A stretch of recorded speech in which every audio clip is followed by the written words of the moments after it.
It's the smallest Chevy they make these days. They say it's their first true mini car. No Camaro DNA here, no CD player either. Let's drive the 2013 Chevy Spark and check the tech.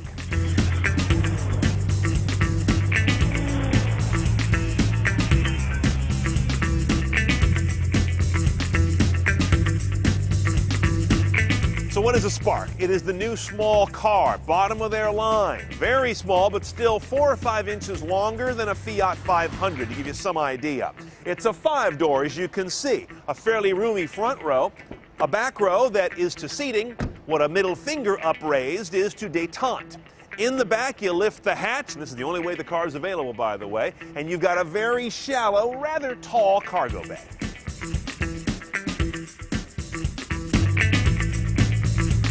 All right, now, I'm not being unnecessarily dickish when I tell you that I feel like I'm on a riding mower in this thing. It's actually pretty roomy for the footprint of the car, but there's something sort of upright about it, and this whole wheel and pod have a very forward presentation that makes it feel like it's right in your face. So that makes it feel a little bit odd in here. But let's talk about this pod. You've got a mechanical speedometer, and over here you've got a digital LCD screen for other ancillary things, right? You see a tach, an odometer, your fuel level, things like that. In the 1LT and 2LT trim levels, those are the number 2 and 3 trims from the base, you get this head unit. Chevy MyLink, a new interface we've never seen before. Good looking thing, isn't it? Audio, of course, takes you to your audio sources, which you're going to be surprised by. Look at my list. What's missing? No CD. Not standard, not optional, not possible. AM, FM, no HD radio. Satellite radio, I believe you get 3 months complimentary. Maybe it's a month, but there's a little taste there. iPod hooked up through USB. You have a standard analog aux. Bluetooth streaming, nice meta tags as well, and they come up very quickly. Now here's the really cool part about this system. With our attached smartphone, we go to Smartphone Link. 3 apps are supported right now. Pandora, of course, will get you your streaming radio that you know well. Thumbs up, thumbs down, a customized Pandora interface, nice album art there as well. If we back it up, you find Stitcher, the podcast application, and again, very common interface to when we were on Pandora. You have to have those apps installed on your phone, by the way. They're not part of the head unit the way Toyota does it in Entune. The last one here is Bringo. As of our shoot today, this is still TBD, but it'll be coming to the cars as an optional add-on for $50. You get this support built in, and that becomes your nav. There is no native nav built into this head unit. It's got to be through your smartphone, so the power and the guts and the connectivity is here. And of course, Bringo's a connected navigation solution. You've got some Google search for places, you've got live traffic. It's a nice advanced system.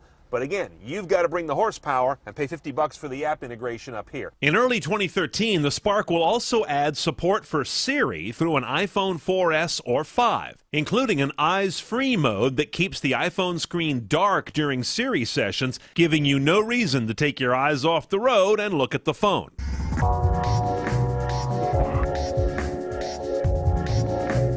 Now the engine on the Spark, it was here a minute ago. There it is. 1.25 liter inline 4, tiny, with output numbers we haven't seen in this country since the 80s. 84 horsepower, 83 foot-pounds of torque, nothing in the triple digits. 0 to 60? Almost certainly. The car weighs about 2,300 pounds, and you're going to get 3238 mpg with the manual, because it's a 5-speed, fairly modern. Get the 4-speed automatic, which they must source from John Deere, and your MPG drops a lot, down to 2837.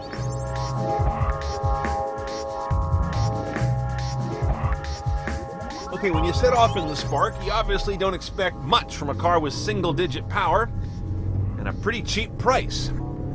But I'll tell you what, this is far from the worst ride quality I've experienced this year. In fact, I can think of a couple cars that cost more than twice this much that were much harsher to ride in. Which brings us to the power. A short subject. There's not much there, as you can tell from the numbers, and you always feel like you're about 20% shy of the power you really need, especially when you're trying to accelerate onto a freeway or make some kind of a maneuver at full throttle. And you do get to full throttle a lot in this car. It's never risky because there ain't much going on there. Good visibility in this guy because you've got those nice deep windows back there, they don't have any tinting on them. That's a big old backlight on that hatch as well. And these little quarter peekaboo windows here just give you a nice big greenhouse. It's one of the things that little cars can do to do themselves a favor. As far as shifting, the clutch and gearbox are actually just fine. They're not bad at all. The shifter's a little long. I'm not sure if I'm moving gears or churning butter, but it works. Okay, let's price our sparky little friend. $13,800 base. That includes destination.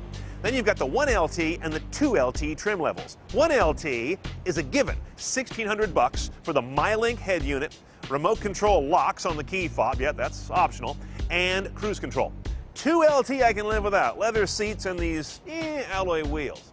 Automatic transmission, $925. You'll want to live without that. It does nasty things to acceleration and MPG. All in, CNET style, $15,400.